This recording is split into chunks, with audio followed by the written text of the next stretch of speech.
Hey GlamFam, Linwood here, and today I'm going to be showing you how to do knotless box braids for visual learners. And you guys can see here on a couple of these braids I have done some tucking. On other ones I have not, just so that way you can see the difference. I personally don't care for tucking because it makes my hands cramp, but I'll show you what the difference is on that. On the ones where I have done some tucking, all of the color is still visible from the underside. That's how tucking works.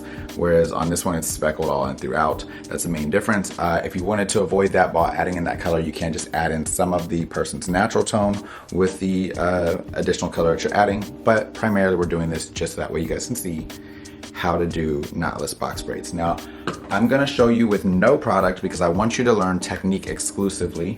And then from there, if you wanted to use a braiding gel or something like that, I'll put my recommendation in the description box down below. But let's go ahead and start out on technique. And then from there, we can go ahead and jump into the rest of the set.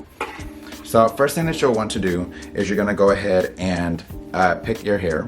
I've got a bright orange color just for the sake of visual learning and making it easier for you to see on camera.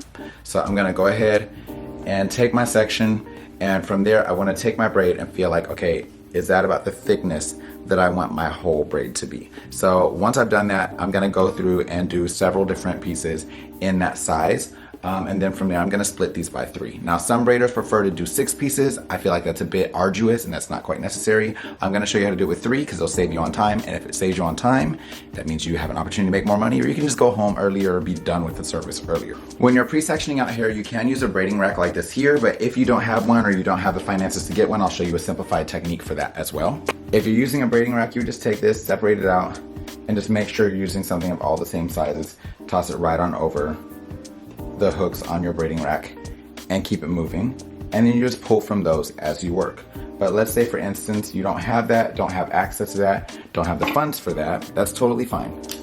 Get your little tabletop like this here, doesn't matter where it's at, and what I'm gonna do is I'm gonna go ahead and take my strands here, still split by 3.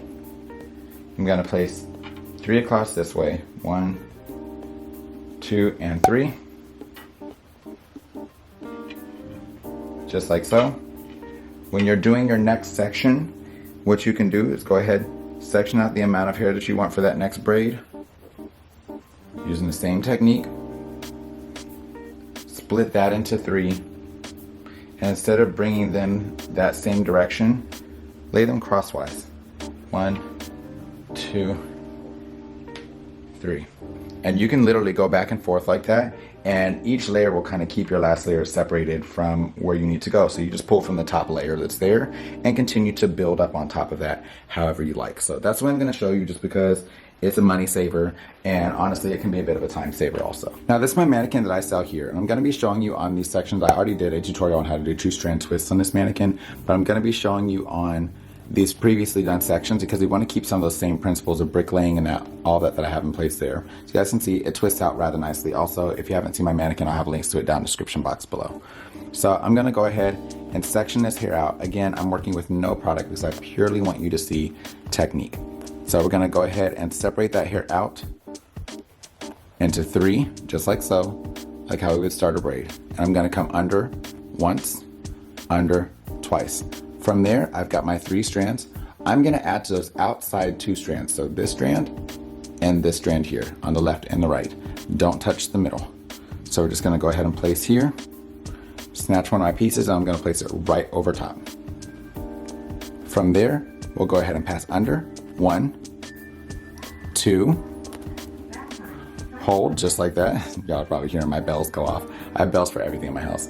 Place right over the top again, adding to the left and the right strand, pass under, 1 and 2, and then on that last round, we're gonna do that one more time. Grabbing a 3rd strand, place it right over the top, making sure it goes under, 1 and 2. And then from there, we can flip our hands and just begin braiding. Now, let me zoom you in just a little bit here so that way you can see what this is in terms of tucking, and I'll show you one more time so you can see a really up close view. But for tucking, instead of us just braiding, you basically roll that color to the back side and make sure that your orange color is the primary color showing. So like this here, passing under, and you just continue through that. I don't like this because it makes me focus quite a bit more on grip, and it hurts my hands, and I need my hands. I love them. I love them dearly. They're amazing. So yeah, we're not gonna do that. Then from there, we just go ahead and braid these babies right on down. Now, I always have somebody who ends up asking me how you finish off your braids. You can roll and dip the braids in hot water. You can put a small dot of nail glue or super glue on the very bottom if you like, or you can go ahead and just dip them in hot water on the ends, and it will go ahead and just smooth them out also. So you can see up towards the top where I did some tucking, down here where I did not do tucking at all. That's the difference that it makes. Underneath, all the dark hair is still visible here. Here, it's not as much because it's speckled on top and bottom, and that's the biggest difference in that. And I'm just gonna go ahead and braid that down some. That's off camera, so I'm not really concerned with what that looks like for you anymore, because what you wanna see is this up here.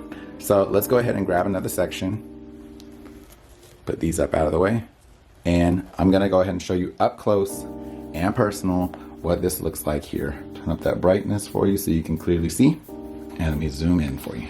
All right, so I've got my section here, and notice it's brick laid, so this braid is gonna fall right in between the previous two braids. That helps out with fullness, especially when you are doing knotless braids, because there's not as much bulk at the scalp area.